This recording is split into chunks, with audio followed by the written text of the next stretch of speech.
Bom dia Felipe Vieira, bom dia teus ouvintes. É uma grande honra poder de novo estar conversando contigo sobre um assunto bastante polêmico, é verdade, em face da decisão de 2 dias atrás do Supremo Tribunal Federal, em que a Corte Suprema admitiu a possibilidade de execução de pena na pendência exclusiva de recursos, como nós chamamos no direito extraordinário, ou seja, o recurso para o Superior Tribunal de Justiça e o recurso para o Supremo Tribunal Federal, né? Eu tenho lido bastante manifestações, né, sobretudo da área dos advogados, da Defensoria Pública, criticando veementemente essa decisão, dizendo que foi um retrocesso, alguns falando em fascismo, que há agora sim uma violação de direitos fundamentais, que está se violando a ampla defesa, que se rasgou a Constituição, que diz lá no artigo 5º que ninguém poderá ser considerado culpado até o trânsito em julgado da sentença condenatória.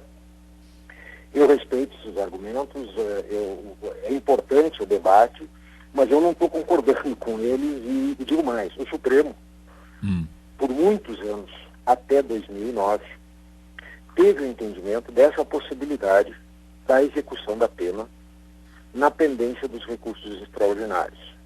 Em 2009, num julgamento de um processo, no habeas corpus 84.078, por 7 votos a 4, o Corte Supremo entendeu que não seria possível pelo princípio da ampla defesa, pelo princípio da presunção de inocência. Imediatamente, eu, na época, escrevi um artigo apresentando meus argumentos, que entendia errado essa decisão do Supremo, dizendo que, sistemicamente, vendo a Constituição, não haveria violação ao princípio da presunção de inocência. Eu vou tentar trazer alguns dados para ti, para teu ouvinte, tentando ao máximo tirar do juridiquês, embora esse assunto seja jurídico, é eminentemente jurídico, Dr. Douglas, para tentar demonstrar que há e sempre houve a possibilidade de proteção dos direitos fundamentais daquele que está recorrendo, inclusive para o Supremo e para o STJ. Esta é a questão fundamental para nós, né? Porque para nós é o seguinte, para nós que não somos, abre aspas, operadores do direito, fecha aspas aí, né? Para nós da população, nós entendemos o seguinte: sujeito foi lá, foi condenado. Aí recorreu em liberdade, foi condenado de novo, segue solto. A gente não entende muito bem isso, né? Pode, então... Em primeiro lugar, é preciso dizer o seguinte: o princípio da presunção da inocência não está previsto apenas no ordenamento jurídico brasileiro. Em inúmeros ordenamentos jurídicos, Alemanha, França, Estados Unidos, Inglaterra, basta pesquisar, isso está referido em vários artigos, e lá, que são democracias que se respeitam direitos fundamentais, não se cogita que o réu tenha que esgotar todos os recursos, inclusive ao Supremo Tribunal Federal, para que então possa ser iniciada a execução da pena. E ninguém fala lá que há uma violação da presunção da inocência, cujas normas são, se não literalmente idênticas, muito parecidas que nós temos na nossa Constituição. Veja bem, Felipe, e vejam bem, ouvintes. A nossa Constituição brasileira, ela garante, e sempre garantiu, que o réu se defenda daqueles fatos que está sendo acusado, exerça ampla defesa, só que há muitos anos, isso não é de hoje, o Supremo Tribunal Federal e o Superior Tribunal de Justiça corretamente entendem que discussão de prova, se praticou o crime ou se não praticou o crime, não pode ser discutido neste recurso que é encaminhado ao Superior Tribunal de Justiça ou ao Supremo. Não se discute mais isso. Pode-se discutir a existência, a violação de uma lei, pode-se discutir a violação da Constituição. Isso é possível. Ou seja, quando nós esgotamos a instância dos recursos nos tribunais de apelação, a matéria atinente à culpa, a responsabilidade e as provas, esta não se discute mais. É impossível rediscutir esta matéria. Desde 2007, este dado é muito importante porque foi dado por um ministro do Supremo Tribunal Federal. Uma informação que, com todo o respeito, ela não procede. Que se disse que mais de 25% dos recursos extraordinários eram providos. há um dado que diz e que demonstra o seguinte: desde 2007, quando o Supremo Tribunal Federal criou mais uma emenda constitucional, alterou a Constituição para exigir a chamada repercussão geral no recurso extraordinário, a demonstração, o que é essa repercussão geral? A demonstração de que aquela tese discutida no recurso vai importar não só para o recorrente do caso concreto, mas também para outros casos similares. Desde então, o Supremo Tribunal Federal não acolheu zero recurso extraordinário para absolver algum réu num processo criminal. Na prática, então, não estava funcionando. Na prática, o recurso extraordinário, há aproximadamente 10 anos, ele não serve mais para discutir culpa. Serve só para protelar. Serve só para protelar o processo, então, para deixar o bandido solto. Em alguns casos, sim. Em outros casos, não. Eu não posso fazer uma afirmação peremptória de que a finalidade é protelatória. Em alguns casos, sim. São manifestas as protelações. Dias atrás, eu tenho o hábito de ler todo dia o Diário de Justiça, onde são publicados os acordos. Eu leio todos os dias. Esses dias eu peguei um processo no STJ em que tinha 17 embargos de declaração. A finalidade ali, sem dúvida nenhuma, era protelar. Agora eu retorno ao que eu estava dizendo. Os advogados estão se batendo muito na tese de que agora pode haver a condenação de inocentes. Veja bem, com calma. Sempre foi possível e continua possível a utilização de 2 expedientes que podem impedir o cometimento de injustiças. O primeiro deles é, diante do caso concreto, se houver uma condenação esdrúxula, vamos admitir, com base numa prova ilícita, o advogado tem 2 opções. Ele pode entrar com recurso especial e extraordinário e pedir o que nós chamamos no juridiquês um efeito suspensivo a esse recurso. E há uma lei, agora de 2016, que reforça isso, que alterou a legislação, a Lei 13.256, agora de fevereiro, que reforça essa possibilidade de ele pedir o efeito suspensivo, ou seja, analisa se aquela tese dele tem plausibilidade, não se inicia a execução da pena, no caso concreto. E um segundo instrumento que ele tem, muito mais eficaz, que se utiliza muito no Brasil e que tem que ser utilizado, é o habeas corpus. Ou seja, ele pode utilizar o habeas corpus para impedir que uma execução seja iniciada, se no caso concreto está demonstrado que existe uma plausibilidade de que se está discutindo naquele recurso poderá ser modificado. Veja também a seguinte informação: a grande maioria dos casos de provimento de recurso extraordinário pelo Supremo Tribunal Federal em matéria penal foi não para absolver. Eu disse antes que nunca o Supremo, desde 2007, absolveu mais ninguém. Mas foi para reconhecer que o sujeito tinha direito à progressão de pena. E isso pode ser resolvido, sim, por intermédio do habeas corpus no caso concreto. Então, o que nós fizemos? Restabelecemos um equilíbrio da situação. Por quê? Porque na pendência do recurso especial e do extraordinário, a prescrição continua correndo. Eu não podia iniciar a execução da pena, mas a prescrição acabava ocorrendo. Os grandes casos de prescrição decorrem desse abuso recursal em situações que, evidentemente, não serão abolidas. Vamos de novo. Isso não é um argumento utilitarista. Certo. Doutor Douglas, só vamos explicar essa situação. É o seguinte: o Felipe Vieira é condenado lá na primeira instância. Começa a correr a pena, mas ele recorreu para a segunda instância. Ele foi condenado de novo na segunda instância, mas ele recorreu para uma terceira instância. Começou lá o advogado dele com embargos declaratórios, né, e a pena do Felipe Vieira correndo. Chega no Supremo Tribunal Federal, o Felipe Vieira é condenada, é confirmada a primeira condenação. Se passaram aí 10 anos. A pena do Felipe era 9, o Felipe não tem pena a cumprir. Muitas vezes acontece exatamente isso, Felipe. E aí o que acaba acontecendo? Há um desequilíbrio. Ninguém quer tirar, eu vou reiterar muito. Ninguém quer retirar nenhum direito fundamental a recorrer e a defender que em casos de erros, de impossibilidade de condenação, por exemplo que eu dei de uma prova ilícita, tem que haver absolvição. Se o tribunal não corrigiu, o tribunal de apelação em segundo grau não corrigiu esse possível equívoco, os tribunais superiores corrigem. Mas não por intermédio desses recursos, porque há muito tempo, repito, eles não admitem essa discussão. Eles continuam admitindo a possibilidade dessa discussão em habeas corpus. Ou seja, nós temos no ordenamento jurídico instrumentos, sempre tivemos instrumentos que continuam protegendo o réu no processo penal daqueles casos em que a tese que ele vai sustentar tem uma plausibilidade de ser acolhida. E vejam, eu vi argumentos assim, dizendo que o Supremo enterrou a presunção de inocência, ninguém entende de direito penal na Suprema Corte. Eu vou dar apenas um pequeno exemplo.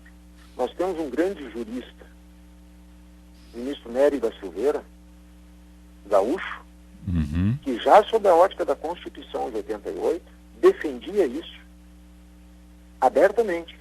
E vamos dizer que o ministro Nery não conhece o direito? Tivemos vários outros votos. O ministro Francisco Rezec, um conhecedor de direito pátrio e direito internacional, também tinha esse entendimento. E eu repito, já sob a luz da Constituição de 88, que garante o princípio da presunção da inocência. Se me permite, Felipe, enfatizar uma coisa. Há, sim, um trânsito em julgado da discussão atinente às provas nos tribunais de apelação. E isso se pode dizer. Certo. Isso não há dúvida. Só para ilustrar com um caso conhecido aqui, nosso ouvinte está colaborando, lembrando o caso de Luiz Estevão, né, condenado a mais de 30 anos de prisão por desviar recursos do Tribunal Regional do Trabalho de São Paulo. A condenação foi mantida pelo STJ e pelo STF. Ele segue livre, leve e solto, porque ainda tem pedidos de embargos declaratórios aí e outras nuances, né? Está solto ainda. 30 anos de prisão, Supremo e STJ já definiram que a condenação existe, que deve cumprir prisão, mas ainda tem embargos declaratórios e ele está solto. Isso. Veja bem, isso é uma realidade que nós nos deparamos, mas na pendência desses recursos nesses tribunais superiores. Esse raciocínio não se aplicaria, e não se aplica, a decisão do Supremo deixa muito claro isso, que não se aplica para aqueles casos, por exemplo, de que alguém foi condenado por um tribunal do júri por um homicídio há os mesmos 30 anos no caso do Luiz Estevão. Ou então, que o Luiz Estevão tenha sido condenado pelo juiz de primeiro grau a 30 anos pelos crimes que ele cometeu. Se ele apelar para o tribunal, ele tem o direito de continuar apelando em liberdade. Agora, o que o Supremo disse é, na pendência, se ele interpuser recursos para cima, onde ele não discute mais a culpa, ele só discute a legislação, esta matéria acabou a discussão. Claro. Eu vou insistir, é importante dizer para a população de que, na minha modesta compreensão, a Constituição continua garantindo ao réu mecanismos para equilibrar, para evitar uma punição indevida, se for necessário, utilizando o recurso com o efeito suspensivo e, sobretudo, o habeas corpus.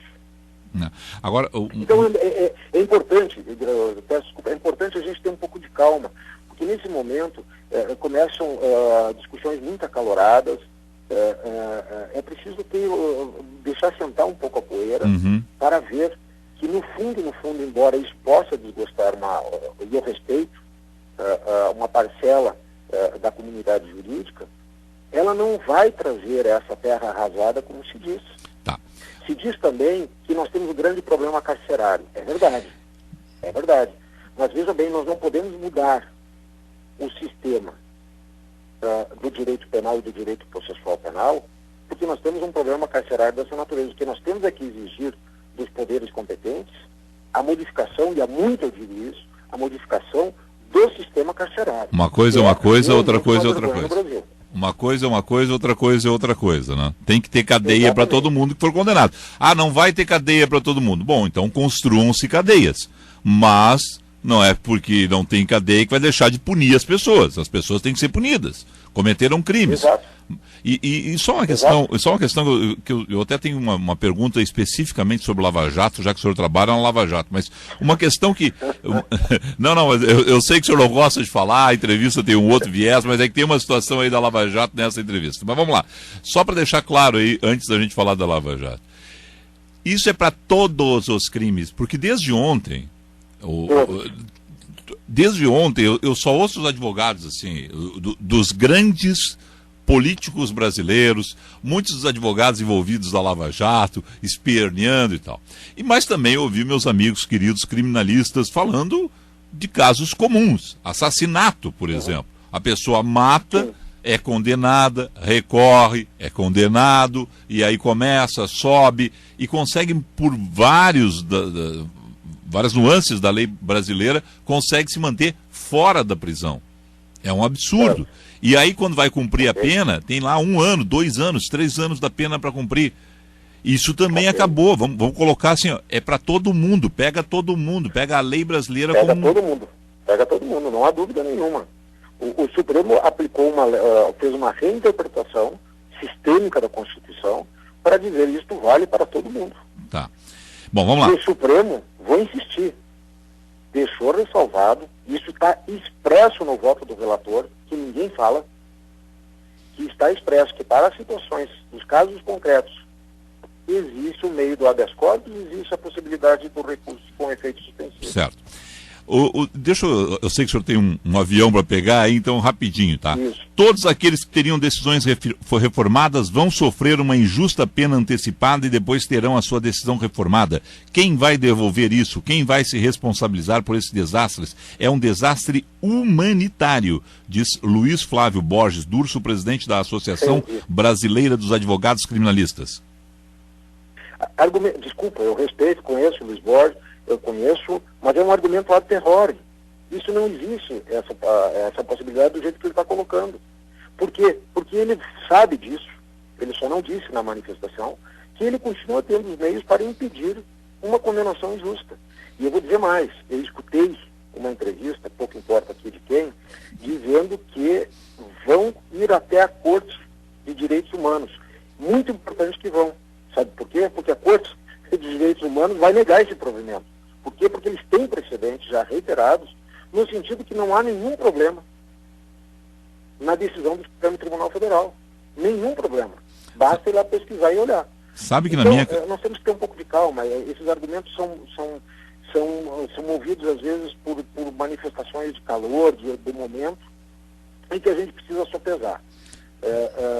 Todo cuidado é pouco. Eu não estou dizendo que não acontecem injustiças, eu já vi casos de injustiça, mas nós continuamos tendo meios de equilibrar e de proteger esses direitos. O que nós não podemos também gerar é uma desproteção sistêmica do jeito que estava acontecendo. E me parece que o Supremo, sim, com respeito às posições de contrário, colocou as coisas nos devidos trilhos. Certo. Você estabeleceu uma lógica sistêmica na interpretação da Constituição.